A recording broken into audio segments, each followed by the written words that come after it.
Hello बच्चों, welcome back to my channel carat 57। तो previous class रे हमें इंट्रोडक्शन क्लास करथिले जहां पर हमें सब जिंस जानिथिले जे मैथ केमिति आगु चलिबो तो सेशन केमिति आगु रहइबो। तो आजिरो क्लास रहइबो मेन कोर्स टॉपिक हमर सरल सह समीकरण। चलो ताको भल से पढ़िबा। तो एइतरे एटा तो होचे हमर कैरेट 57 आपण माने जानि छथि। तो आजिरो टॉपिक हमर कोन रहइबो पिले ना सरल सह समीकरण रहइबो टॉपिक।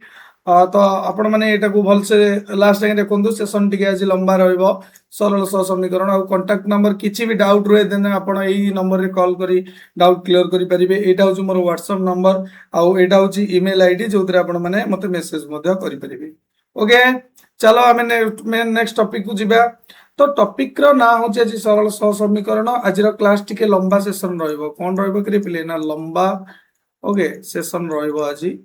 तो फास्ट एई जिंस रहइबा पूर्व फास्ट मते जानिया को पड़िबो किछि जिंस सरल सह समीकरण पढ़िया पूर्व मो प्रीवियस जो ईयर जूनियर क्लास रे जेमति कि 7th 8th 6th ए क्लास रो किछि किछिटा कांसेप्ट मते जानिया को पड़िबो।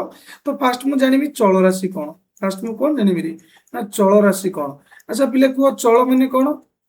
चल माने चंचल माने कोन हेजिबो वेरिएबल माने ता मूल्यटा कोन परिवर्तनशील माने गोटे समीकरण रो मूल्य कोन हेजिबो ना सर्वदा कोन हेजिबो गोटे अज्ञात राशि रो मूल्य कोन हेजिबो परिवर्तनशील। ता माने जदि मु कहली गोटे समीकरण समीकरण माने इक्वल साइन रहइबो एपटे जो गुडा रहंती एपटे गोटे रहंती एटा को कहंती कोन ना बाम पार्श्व एटा कोन कहंती ना दक्षिण पार्श्व।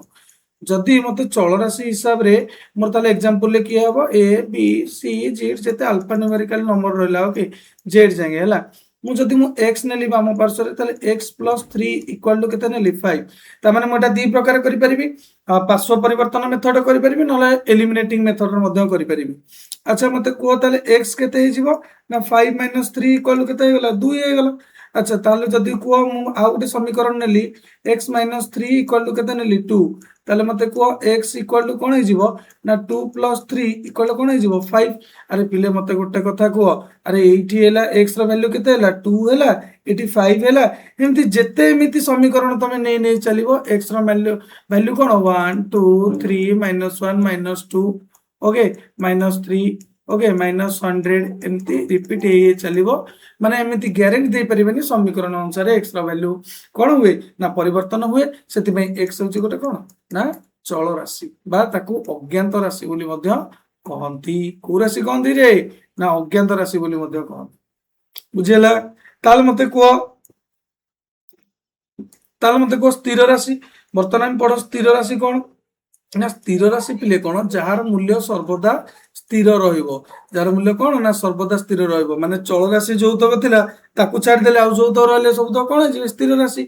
उदाहरण स्वरूप रे जते रहला 2 3 जते सब इंटीजर्स रहला के रहला कि इंटीजर्स गुडा रहले बा पूर्ण संख्या गुडा बाकी परिमेय संख्या गुडा बा अपरिमेय संख्या गुडा बा जते रियल नंबर रहले सबतक बा वास्तव संख्या सबतक हमर कोन एडी लिखि दोजी परिमेय संख्या एमाने सब कोन जिवे एटा हला कोन अपरिमेय संख्या एमाने होजंदी सब स्थिर माने तांको मूल्य सर्वदा कोन रहइबो ना समान रहइबो।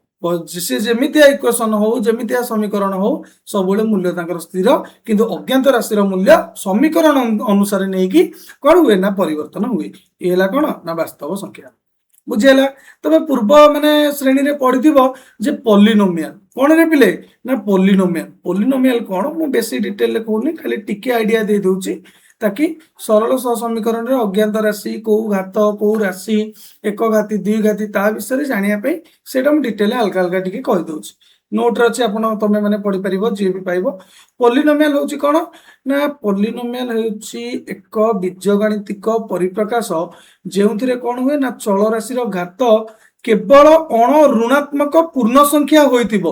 ता माने 4x² + 3x + 1 तो ये गोटे कोन पॉलिनोमियल। किंतु जदि मु कहबी 4x⁻√ प्लस 3x + 1 ये गोटे पॉलिनोमियल कि रे ना कोन पई √x ता माने कोन x⁻1/2। अच्छा मते कह रे 1/2 गोटे कोन इंटीजर पूर्ण संख्या की ना ये गोटे कोन हे गेला परिमेय संख्या।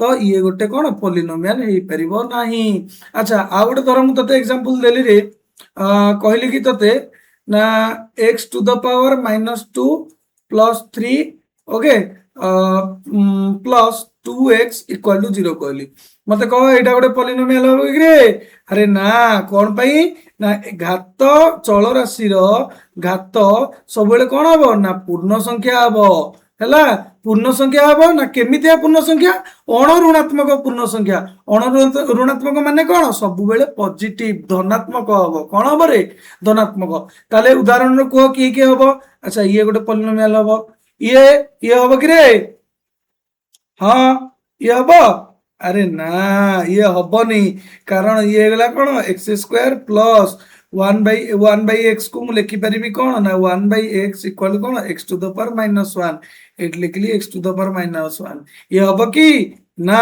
बर्तन एटा देख रे x टू द पावर कोन अछि 1/2 प्लस कोन अछि 2 ये हबो कि ये भी हबो नाही बुझेला नेक्स्ट सेशन को चलो अच्छा कौन देला ताले एटा मु जहा पढैली ए से दे दे लिखि दे जे कोन ना उपरोक्त जो संख्या गुडा रहिला से माने मध्यरु कोन ए हेउची पॉलिनोमियल आ कोन ना किंतु जो बी सी ए माने कोन पॉलिनोमियल नु बुझेला तापरे पॉलिनोमियल ऊपर त माने सब आगुरु पढिचो जे हमर कोन रहिला ना प्रकार भेद ओके गोटे हला शून्य पदी एक पदी माने गोटे पद थिबो ओके तापरे आसिला दुई पदी माने दीटा पद थिबो तीन पदी रे कोन तीनटा पद थिबो बो एक एक पॉलिनोमियल चल राशि रो सर्वोच्च घात को कोन कुआ जाय रे से पॉलिनोमियल घात कुआ जाय मने कर मु कहली x सॉरी जदि कहली x square plus 3x plus 5y equal to 0 एया कहिची ताले मते को चल राशि किए ना x एटी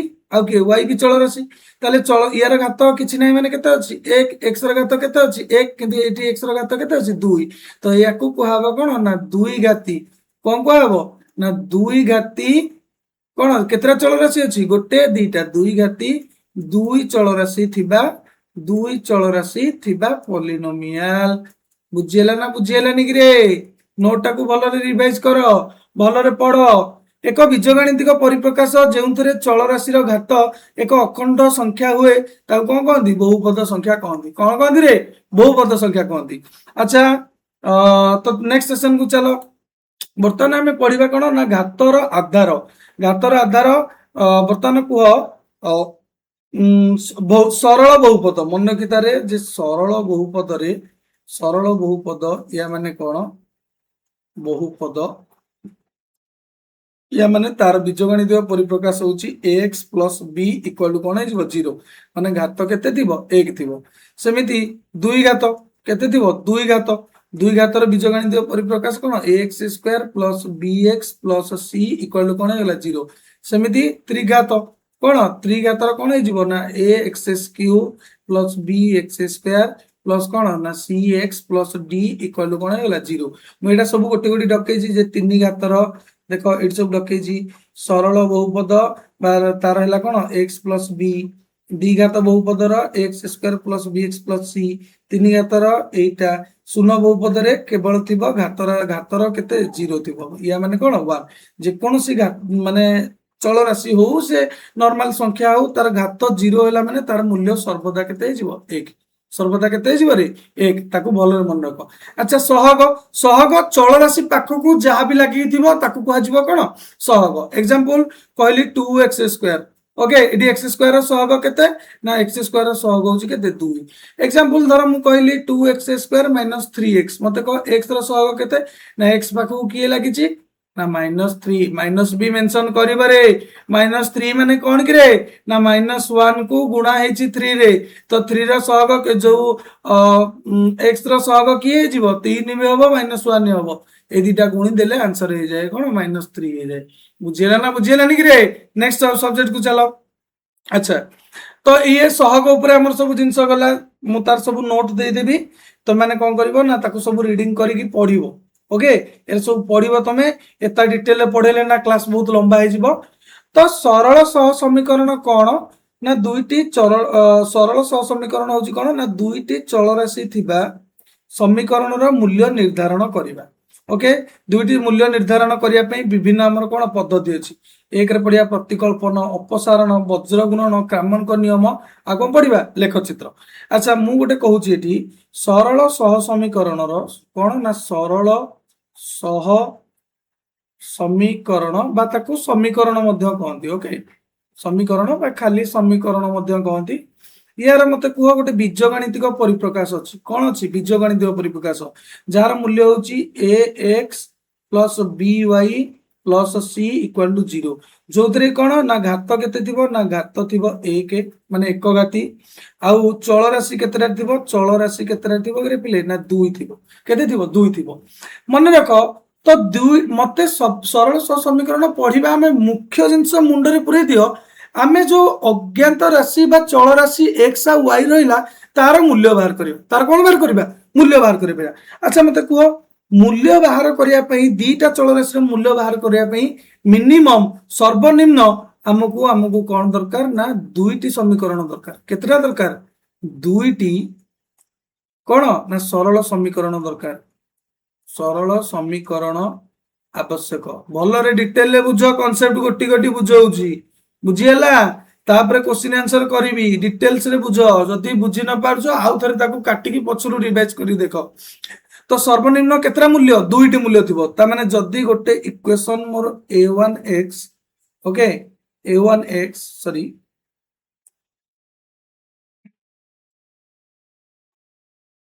ताल मोर जदी गोटे इक्वेशन कोन होला ना a1x plus b1y okay plus c1 equal to 0 ताकू देली मु कोन समीकरण 1 आ गोटे समीकरण a2x कोन a2x प्लस कोन हे गला ना b2y plus cone c2 equal to 0 समीकरण 2।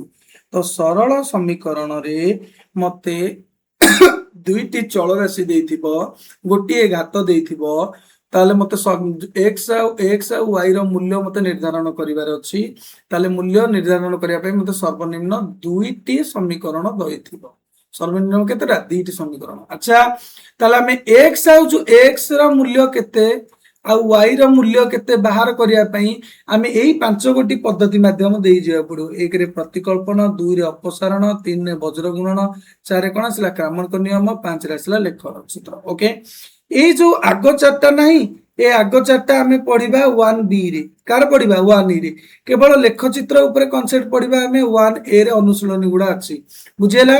आ जो 1c जो तीनटा चैप्टर हमर रहिला 1c सेतरा हमें पढ़िबा कोन एई तीनटा अंकर कोन एप्लीकेशन कोन पढ़िबा रे ना एप्लीकेशन पढ़िबा जोटा कि मु धीरे धीरे तुम सब एक्सरसाइज करेबी त माने के टेंशन नियनी जहां बुझौची खाली ताको आगो भल से बुझिया को चेष्टा करो। ओके तो देखो मुझे सब जहाँ जहाँ बुझेली से अच्छी तो ये विषय में हमें कौन कौन पढ़ा ना ये विषय में हमें पढ़ा कौन एक तो आसला आमर प्रतिकल्पन मुझे ऑलरेडी डकई दुई रे अपसारण ओके तीन आसला कौन ना वज्र गुणन तापर पढ़ा तापर क्रामरकर नियम क्रामरकर नियम पढ़ा को आमको डिटरमिनेंट ऊपर जानिया पड़ो क्या ऊपर ना डिटरमिनेंट ऊपर टिके नॉलेज जानिबा को पड़िबो देन आसीबो या पर आसीगला मोर कोन ना डिटरमिनेंट क्रामर नियम देन आसीजिवो मोर लेख चित्र कोन लेख चित्र ऊपर पढ़िबा केमिति कोन रेखाखंड पैरेलल होउची किए कोन समांतर होउची किए छेद करूची करूनी केतेटा समाधान संभव तापर पढ़िबा तापर किछि आवश्यक प्रश्न उत्तर ओ एग्जांपल हमें कोन उदाहरण करिबा। ओके बुझियला जहा जहा पढ़ेली एठी सब सेया ही लेखा अछि देखो कोन कोन अछि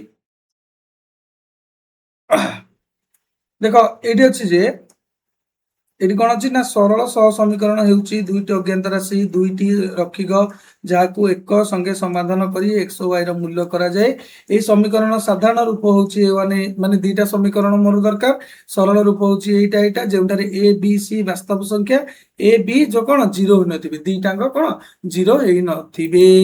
अच्छा तापरे मते देखो तापरे कौन एठी अछि तापर देला सरल समीकरण कौन ना दुईटी भिन्न समीकरण जो अज्ञात राशि कौन थी ना समान थी सह समीकरण कह जाए। अच्छा समाधान पद्धति अध्याय मुख्यतः पांच गोटी पद्धति ऊपर पढ़ा एरा कहली प्रतिकल्पन अपसारण वज्र गुणन क्रामर लेखचित्र। ओके या पर सइला वर्तमान आम गोटी गोटी रिवाइज करबा जे प्रतिकल्पन प्रणाली कौन अपसारण कौन केमिति आम ताकू सॉल्व करिया ता ऊपर हम वर्तमान पढ़िबा। ओके बुझियला तो देखो सरल समीकरण एटा होची कोन ना x और y दुईटी चल राशि रो मूल्य निर्धारण करबा को हेले हमकु दुई गोटी समीकरण नेबा को पड़िबो ମନେକର ସମୀକରଣ 1 ହେଉଛି କେତେ a1x b1y plus c1a equal to 0। ସମୀକରଣ 2 ହେଉଛି ଏଇଟା। ତ ପ୍ରତିକଳନ ପଦ୍ଧତିରେ ଆମକୁ କଣ କଣ କରିବାକୁ ପଡିବ ନା ସୋପାନ ଗୁଡା ଦିଆଯାଇଥିବା ସମୀକରଣ 2ଟିକୁ ସମୀକରଣ 1 ଓ ସମୀକରଣ 2 ବୋଲି ଲେଖ। ମାନେ ପ୍ରଥମେ ଏଇଟାକୁ ଲେଖିବା ଆମେ ସମୀକରଣ 1, ଦ୍ୱିତୀୟରେ ଏଇଟାକୁ ଲେଖିବା କଣ ନା ସମୀକରଣ 2। ବୁଝିହେଲା। ଦ୍ୱିତୀୟ ସୋପାନରେ କଣ ଦେଲା ଦ୍ୱିତୀୟ ସୋପାନରେ ସମୀକରଣକୁ ବାଛି କରି ସେଥିରେ ଥିବା ଦୁଇଟି ଚଳରାଶି ଭିତରୁ ଗୋଟିଏକୁ ବାମ ପଟେ ରଖି ଆଉ ସବୁକୁ ଡାହାଣ ପାର୍ଶ୍ୱକୁ ନବା। ଓକେ ନବା। ଦେନ୍ ମନେକର ସମୀକରଣ 1 ର x କୁ ବାମ ପଟେ ରଖିଲ ଓ x ର ସହଗକୁ ଡାହାଣ ପାର୍ଶ୍ୱକୁ ସବୁ କଣ କଲେ ଆମେ ନେଇଗଲେ। ମୁଁ ତା ଉପରେ ବୁଝେଇବି, ଗୋଟେ ଏକ୍ସାମ୍ପଲ କରିଦେଲେ ହବ। ତାପରେ ସୃଷ୍ଟି ହେଉଥିବା କଣ ଦେଲା ଏଠି ନା ତାପରେ ଦେଲା ଯେ ସୃଷ୍ଟି ହେଉଥିବା ସମୀକରଣ 3 ବୋଲି ଦବ। ତାପରେ x ର ମାନ ଯୋଉ ନିର୍ଣ୍ଣୟ ହେଇଥିବ ଅନ୍ୟ ସମୀକରଣରେ 2 ରେ ପକେଇବ। ସୋପାନ 4 ରେ ଏହା ପରେ କଣ ହବ ନା ଏହା ପରେ y ର ସାଂଖ୍ୟିକ ମୂଲ୍ୟ ବାହାରି ପଡିବ, ସେ ମୂଲ୍ୟକୁ ସମୀକରଣ 4 ବୋଲି ଦବ। ଦେନ୍ y ର ସାଂଖ୍ୟିକ ମୂଲ୍ୟକୁ ନିର୍ଦ୍ଧାରିତ ସମୀକରଣ 4 ରେ ପକେଇଲେ x ର ମୂଲ୍ୟ କଣ ହବ ବାହାରିବ। ଉପରୋକ୍ତ ସୋପାନକୁ ନେଇ ବ୍ୟବହାର କରି ଆମେ ଯଦି ଗୋଟେ ଉଦାହରଣକୁ ସମାଧାନ କରିବା, ଚାଲ ଗୋଟେ ଉଦାହରଣକୁ ଆମେ ବର୍ତ୍ତମାନ କଣ ସମାଧାନ କରିବା। ତମେ এই ସୋପାନ ଗୁଡାକୁ ନିଜେ ନିଜେ ପଢିବ, ମୁଁ ଏଟା କରିଦଉଛି ପ୍ରାକ୍ଟିସ, ଗୋଟେ କରିବ। ଦେଖ ପିଲେ ଗୋଟେ क्वेश्चन ମୁଁ କରିଦଉଛି ବର୍ତ୍ତମାନ। ଦେଖ ଏଇଠି ଦେଲା ତାମାନେ ମତେ କହ ଯଦି ଦେଲା ଏଇଟା ଦେଖ ସମୀକରଣ ସମାଧାନ କରିବାକୁ ସମାଧାନ କଣ କରିବା ନା x ଆଉ y ର ମୂଲ୍ୟ ବାହାର କରିବା। କାହାର x ର ମୂଲ୍ୟ କେତେ y ର ମୂଲ୍ୟ କେତେ। ଯଦି କହିଛି ମୁଁ ତମକୁ ଆଗରୁ କହିଛି ଘାତ କେତେ ହେଇଥିବ 1 ହେଇଥିବ, ତାହେଲେ ଚଳରାଶି କେତେ ଦେଇଥିବ 2ଟା ଦେଇଥିବ। ତାହେଲେ ମତେ ମିନିମମ୍ କେତେଟା ସର୍ବନିମ୍ନ କେତେଟା ମତେ ଯୋଉ ସମୀକରଣ ଦେଇଥିବ 2ଟା। କେତେଟା ସମୀକରଣ 2ଟା। ତାହେଲେ ଗୋଟେ ସମୀକରଣ x plus y minus 8 equal to 0 କୁ ଯଦି ମୁଁ ନେଲି ଇକ୍ୱେସନ 1, ତାହେଲେ ମତେ କହ 2x minus 3y minus 1 equal to 0 କୁ ମୁଁ କେତେ ନେଲି ଇକ୍ୱେସନ 2। ତ ପ୍ରଥମ ସୋପାନରେ କହିଥିଲି କଣ ନା ଦିଟାଙ୍କୁ ଇକ୍ୱେସନ ୱାଇଜ ଲେଖିଦବା। ଓକେ ବର୍ତ୍ତମାନ ଏଠି କରୁଛି ଦେଖ। ତାହେଲେ ମୁଁ କଣ କଲି ନା x କୁ ବାମ ପଟେ ରଖିକି ଆଉ ସବୁ ତ ଡାହାଣ ପଟୁ ନେବି। ତାହେଲେ y ମାଇନସ୍ 8 ସେପଟୁ ଗଲେ କଣ ହେଇଯିବ ନା 8 ମାଇନସ୍ y, ତାକୁ ଦେଇଦେଲି ଇକ୍ୱେସନ କେତେ ଦେଇଦେଲି ନା 3। କେତେ ଦେଇଦେଲି ପିଲେ 3 ଦେଇଦେଲି। ବର୍ତ୍ତମାନ ମୁଁ କଣ କରିବି ନା ଇକ୍ୱେସନ 3 କୁ ବର୍ତ୍ତମାନ କଣ କରିବି ନା ପରବର୍ତ୍ତୀ ଯୋଉ ଇକ୍ୱେସନ ଅଛି ଇକ୍ୱେସନ 2 ରେ ପକେଇବି। କୋଉଥିରେ ପକେଇବି 2 ରେ ପକେଇଲେ, ତାହେଲେ 2 ରେ ଯଦି ମୁଁ ପକେଇଲେ ମୋର କଣ ହବ ନା ଇକ୍ୱେସନ 2ଟା କଣ ଗଲା ନା 2। ଏଇଟା ଇକ୍ୱେସନ 2। ଇକ୍ୱେସନ 2 ରେ x ଜାଗାରେ ମୁଁ କେତେ ପକେଇଲି 8 minus y। Okay minus 3y minus 1 equal to କେତେ ହେଇଗଲା 0। ତାହେଲେ ମତେ କହ ଏ ବଣ୍ଟନ ନିୟମ ଅନୁସାରେ ୟା ସହିତ ବି ଗୁଣି ହବ, ଇଏ ବି କଣ ୟା ସହିତ ଗୁଣି ହବ, ମଝିରେ ଯାହା ଚିହ୍ନ ଅଛି ସେଇଆ ରହିବ। ତାମାନେ 2 × 16 ମାଇନସ୍ କେତେ ହେଇଗଲା 2y minus 3y minus 1 equal to କେତେ ହେଇଗଲା 0। ବର୍ତ୍ତମାନ ମତେ କହ ସିମିଲାର ଟର୍ମ ବା ସଦୃଶ ପଦକୁ କଣ କରିବି ଏକାଠି କରିବି। ସଦୃଶ ପଦ ମାନେ ଚଳରାଶି ଏକ୍ସାକ୍ଟ ସେମ୍ ହେଇଥିବ। କଣ ହେଇଥିବ ମାନେ ଏଠି ଯଦି y ଅଛି y ସ୍କୋୟାର ହେଇଥିଲେ ବି ହବନି। ଏକ୍ସାକ୍ଟ ଘାତଠୁ ଆରମ୍ଭ କରିକି ତାର ମୂଳ ତାର ବେସ୍ ଆଧାର ସବୁ ସେମ୍ ହେଇଥିବ। ତାମାନେ 16 ପାଖକୁ ଆଣିଲି -1 ମାଇନସ୍ 2y ମାଇନସ୍ କେତେ ରଖିଲି 3y ଇକ୍ୱାଲ ଟୁ 0। ତାହେଲେ ମତେ କହରେ 16 ରୁ 1 ଗଲେ କେତେ ହେଇଗଲା 15 ମାଇନସ୍ 2y ମାଇନସ୍ 3y କେତେ ହେଇଗଲା ମାଇନସ୍ 5y ଇକ୍ୱାଲ ଟୁ କଣ ହେଇଗଲା 0। ତାହେଲେ ମତେ କହରେ ମାଇନସ୍ 5y 15 ସେପଟୁ ଗଲେ କଣ ହେଇଯିବ ନା ମାଇନସ୍ 15। ତାହେଲେ ମତେ କହ y କେତେ ହେଇଗଲା ନା minus 15 divided Bai minus 5। Answer ହେଇଗଲା କେତେ 3। ଆନ୍ସର ହେଇଗଲା କେତେ 3। ବର୍ତ୍ତମାନ ୟାକୁ ଦେଲି କେତେ ଇକ୍ୱେସନ 4। ୟାକୁ କେତେ ଦେଲି ଇକ୍ୱେସନ 4। ଏପଟେ ଲେଖ ଯଦି ମୁଁ ଇକ୍ୱେସନ 4 କୁ ବର୍ତ୍ତମାନ ଏଇ ଯୋଉ ଇକ୍ୱେସନ 4 ବାହାରିଲା କାହାର y ର ମୂଲ୍ୟ ବା ଏଠି ଲେଖିବ y ର ମୂଲ୍ୟକୁ ତମେ କଣ କରିବ ନା ଇକ୍ୱେସନ 3 ରେ ପକେଇବା। କୋଉଥିରେ ପକେଇବା ଇକ୍ୱେସନ 3 ରେ ପକେଇବା। ତାହେଲେ ମୋର କଣ ହବ ତାହେଲେ x ଇକ୍ୱାଲ ଟୁ କଣ ହେଇଗଲା equation 3 8 minus y। yes or no। ତାହେଲେ ମତେ କୁହ x ହେଇଯିବ ମୋର କେତେ ନା 8 y ଜାଗାରେ କେତେ ହେଇଗଲା 3। ତାହେଲେ ଅତଏବ x ହେଇଗଲା କେତେ ନା 5। ତ x ର ମୂଲ୍ୟ ଗୋଟେ 5 ବାହାରିଲା, y ର ମୂଲ୍ୟ କେତେ ବାହାରିଲା 3 ବାହାରିଲା। ହେଠୁ ପୁରା ସଭା ଲାଷ୍ଟ ଲେଖିବ ଏଇଠି ଲେଖିବ ଅତଏବ x ଓ y ର ମୂଲ୍ୟ କଣ ହେଲା x ର ମୂଲ୍ୟ କେତେ ହେଲା ନା ସରି ଗୋଟେ ସେକେଣ୍ଡ 1 ସେକେଣ୍ଡ। x ର ମୂଲ୍ୟ କଣ ହେଲା ନା ଗୋଟେ ହେଲା 5 ଆଉ ଗୋଟେ କଣ ହେଲା ନା 3। ଓକେ ବୁଝିହେଲା। ତ ବର୍ତ୍ତମାନ ତମର କାମ ହଉଛି କଣ ତ ତମର କାମ ହଉଛି ବର୍ତ୍ତମାନ ତମେ ଏଇ ଯୋଉ ଉଦାହରଣ 2ଟା ଅଛି କୋଉଟା ଅଛି ନା ଏ ଉଦାହରଣ 2ଟା ତମେ କରିକି ଆସିଥିବ। ओके तापर आसीबा अपसारण पद्धति कोन आसीबा रे अपसारण पद्धति वर्तमान पढ़िबा ओके जे टिके गोटे सेकेंड तार एमती सब रीडिंग करिवो कौन केमती अच्छी ना सरल सह समीकरण बीजगणितिक रूप हूँ एक्स प्लस बी प्लस सी एक्स दुईटी चल राशि एटा रीडिंग कर मन कर समीकरण गोटे गोटे अपसारण पद्धति प्रथम कौन करवा सोपान एक रे ना प्रथम आम कौन करवा ना दुईटी समीकरण थिबा दुई गोटी चल राशि भितर गोटे चल राशि सहग कौन करवा समान करवा तापर दुई समीकरण को जोग किंबा वियोग करी गोटे चल राशि को कौन काटिब तापर मन कर दुई गोटी समीकरण सहग को समान करी काटिदबा ओके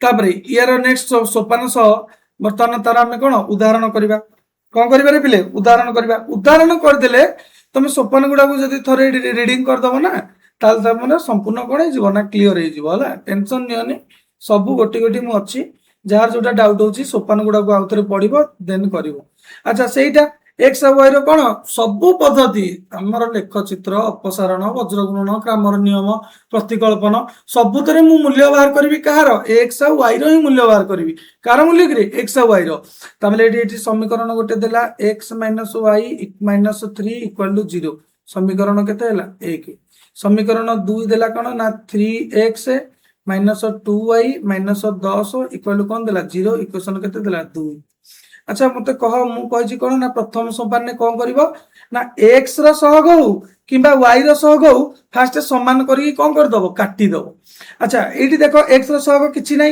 एठी 3 अछि केते गुणले 3 हबो ना जदी मु 3 गुण देबी इक्वेशन 1 रे अच्छा 3 कोन गोटाक रे गुणिबी कि एतरे गुणिबी एतरे गुणिबी एतरे गुणिबी = 0 रे भी गुणिबी माने संपूर्ण गुणी माने कोन दे देली बंधन दे देली ताले वर्तमान इक्वेशन ऊपर इक्वेशन ता समीकरण हे गला 3x माइनस कौन हो गला ना 3y माइनस 3 3 केते हो गला 9 3 ने 0 गुणले केते हो गला 0 ये हो गला केते 3x minus 2y minus 10 equal कौन हो गला 0 बर्तन कौन करबी ना माइनस करबी कौन करबी एटा हे जिवो माइनस एटा हे जिवो प्लस एटा हे जिवो प्लस कोन पय हैला मु तार रीजन ता देखौची जे 3x रो 3x कटि जिवो माइनस 3y प्लस 2y केते हे जिवो माइनस y माइनस 9 प्लस 10 केते हे जिवो plus 1 = 0 this imply that y हे गला केते -1 देखो ताले y = -1 को देली कोन इक्वेशन 3 बर्तन ए इक्वेशन 3 को मु जे कोनसी इक्वेशन ने पकेबी इक्वेशन 1 ने पकाय कि इक्वेशन 2 रे पकाय मोर x रो मूल्य बाहर कर जिवो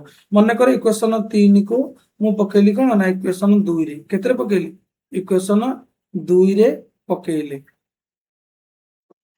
इक्वेशन 2 रे पकेले कोन हे जिवो ना मोर देखो कोन हे जिवो ना इक्वेशन 2 हैला कोन 3x - 2y - 10 = कोन हे गला 0 जोतरे मु पकेबी y = -1 पकेबी माने 3x - 2 y जगह रे केते पकेली -1 - 10 = केते गला 0 खाली this imply that 3x minus minus multiply हे गले कोन प्लस 2 रे 1 गले कोन हे गला 2 माइनस 10 = कोन हे गला 0 ताले मते कह अरे कोड कोन दिए भूले लाग रे 3 2 - y - 9 ये हला केते प्लस 10 10 9 गले 1 हला y = -1 नै कि ताले 3x + 2 - 10 = केते गला 0 यस और नो ओ 3x -1 - 10 हाँ ठीक अछि ताले 3x + 8 = केते गला 0 ताले मते कह x हे जीवो केते ना -8 / 3 x केते जीवो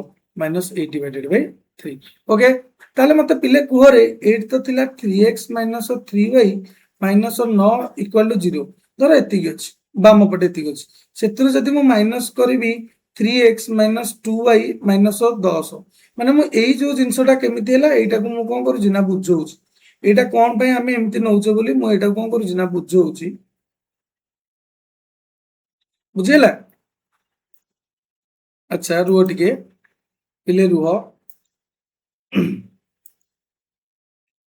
कोड आसला हमर एटा पढुतले हाँ अपसारण देखो ताले मते कुह जदि एया हैला ताले -10 ताले मते कुह ये कोन हे जीवो ना 3x ओके माइनस केते हे गला ना 3y - 9 बर्तन ये हे जीवो कोन ना -3x प्लस केते हे गला 2y प्लस केते हे गला 10 बर्तन एई तक देखो बर्तन एठी मु कोन कली ना एई ऊपर कोन कली ना एठी प्लस थिला बोली तळे लिखि देली कोन माइनस এটি মাইনাস ଥିଲା ବୋଲି ତଳେ ଲେଖିଦେଲି କ'ଣ ପ୍ଲସ୍। ଓକେ, ଏଠି ମାଇନସ୍ ଥିଲା ବୋଲି ତଳେ ଲେଖିଦେଲି ପ୍ଲସ୍। ତାହେଲେ 3 ରୁ 3 ଗଲେ କେତେ ହେଇଗଲା 0, -3 ରୁ +2 -y, -9 ରୁ +10 କେତେ ହେଇଗଲା 1, 10 ନ ଗଲେ 1, y ହେଇଗଲା କେତେ -1। ଏଇଠି ଧର ମୁଁ ପୁଟ୍ କରିଦେଲି ଆନ୍ସର ପାଇଗଲି। yes or no? ସରି, ଏଠି ଆଟଲିଷ୍ଟ ମତେ ଲାଗୁଛି ଆମେ କିଛି ଗୋଟେ ଭୁଲ କରିଛେ। I think -1 ହେଲେ 1 4 ହବ ଆନ୍ସର ନା, -10 + 2 ହବ ଆନ୍ସର। ସରି, ତ -2 -1 + 2 ହେଇଗଲା ନା, -12। x ର ଆନ୍ସର କେତେ ହବ ନା, ବୋଧ ହୁଏ ଏଟା ଆଇ थिंक समथिंग ଭୁଲ ଅଛି। x ର ଭ୍ୟାଲ୍ୟୁ କେତେ ବାହାରିବ ନା 8 ବାହାରିବ। ଓକେ, ତ ମତେ ଲାଗୁଛି 8 ବାହାରିବ।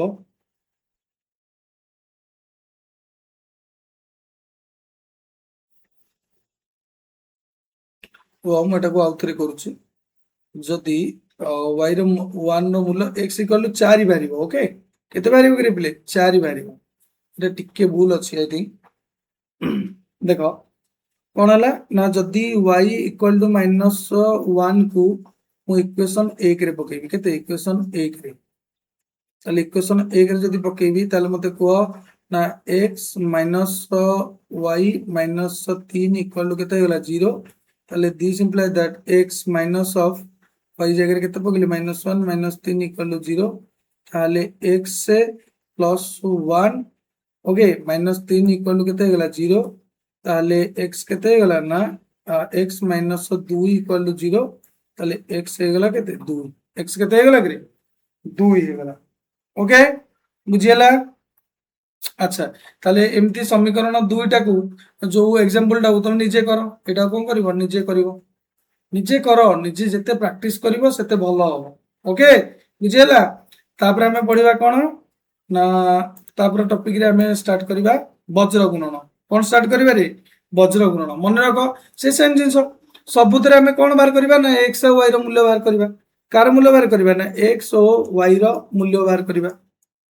ओके, तो या पई एटा सब पडियो बीजगणितिक परिप्रकाश दुई गोटी समीकरण बा x y मूल्य निर्धारण करिया गले एटा समीकरण एटा समीकरण 1।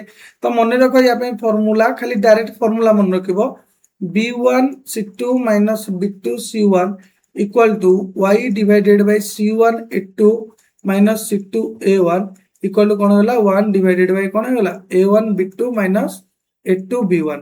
ताले मते को दिस इंप्लाय दैट, ताले मते को मु जदी कहली तुमको 2/3 = 1/5 कि 1/3 = 1/5 = 1 ताले के, ताले मते को मु लिखि परिबी 1/3 = 1 डिवाइडेड बाय k गोटे, और लिखि परिबी कोन ना 1/5 = 1/k, जोटी कि एठी k र मूल्य केते 3, एठी k र मूल्य केते गला 5।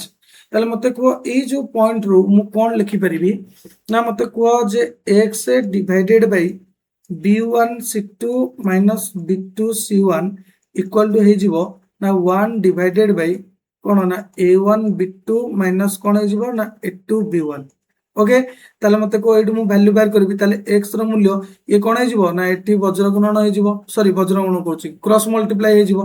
ताले x हे जिवो कोन ना b1 c2 - b2 c1 divided by कोन हे गला ना a1 b2 माइनस कोन हे गला ना a2 b1।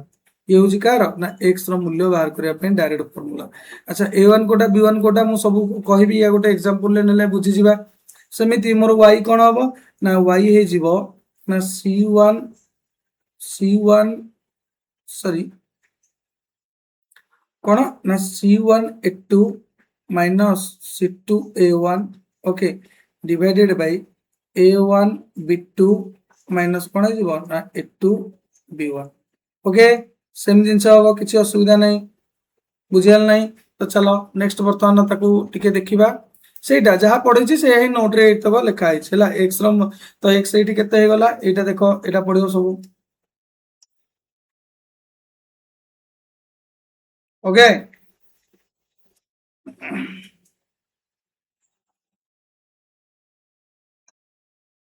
अच्छा, एटा एटा टिके गारे हे जाउ आई थिंक।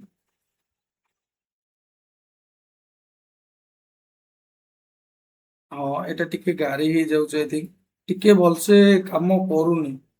ଦେଖ ତ ଏଇଟା x ର ମୂଲ୍ୟ ହଉଛି ଏଇଟା ତା formula b1 c2 b2 c1 divided by a1 b2 a2 bn ଆଉ y ର ଫର୍ମୁଲା ହଉଛି ଏଇଟା।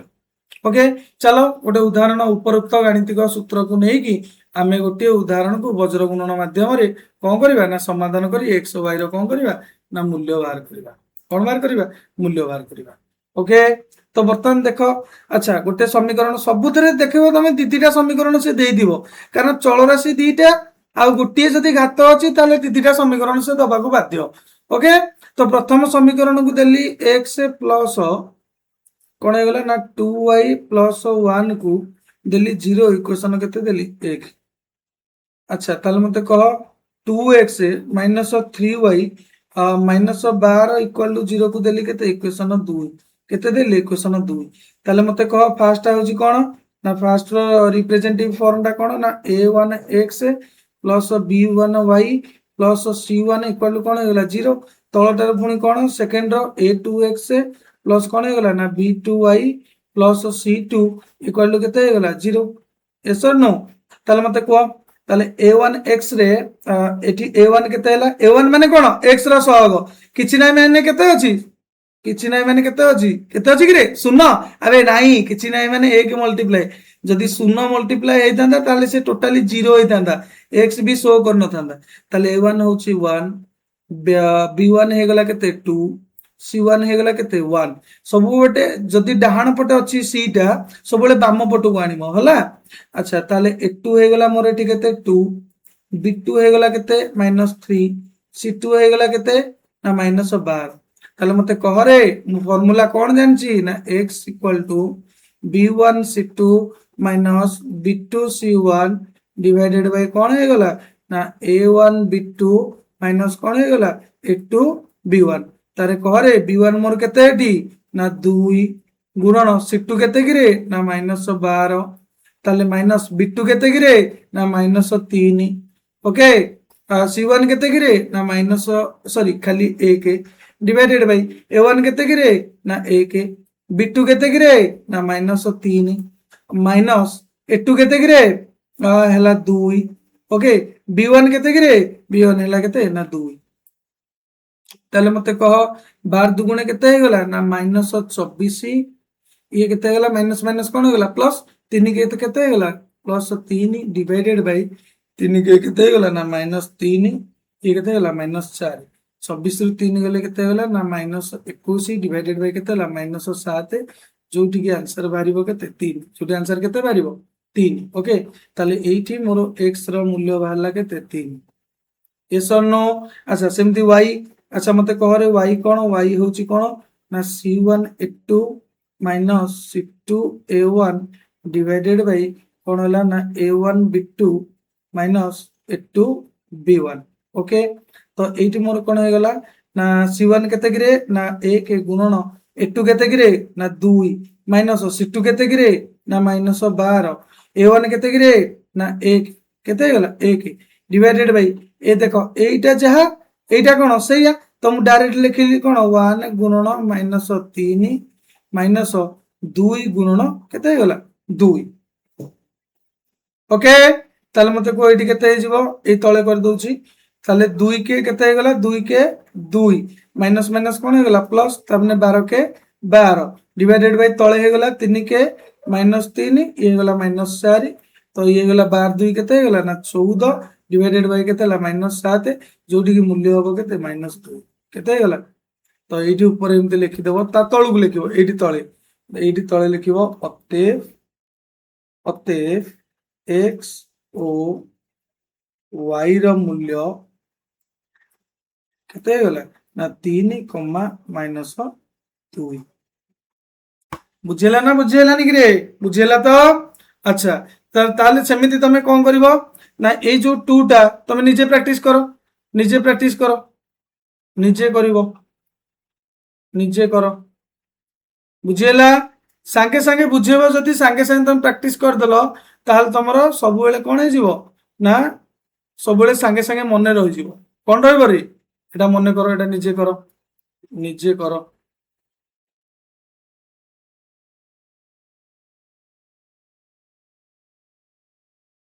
ओके अच्छा 2 मिनिट मते गैप दियो मु टिके खाली पानी पी के आसी तापर नेक्स्ट फर्दर स्टडी कंटिन्यू करबा आज टोटल सरीबो ई चैप्टर ओके तापर पढ़िबा कोन ग्रामर को नियम कोन पढ़िबा ग्रामर को नियम तमे 2 मिनिट टिके टाइम दियो मते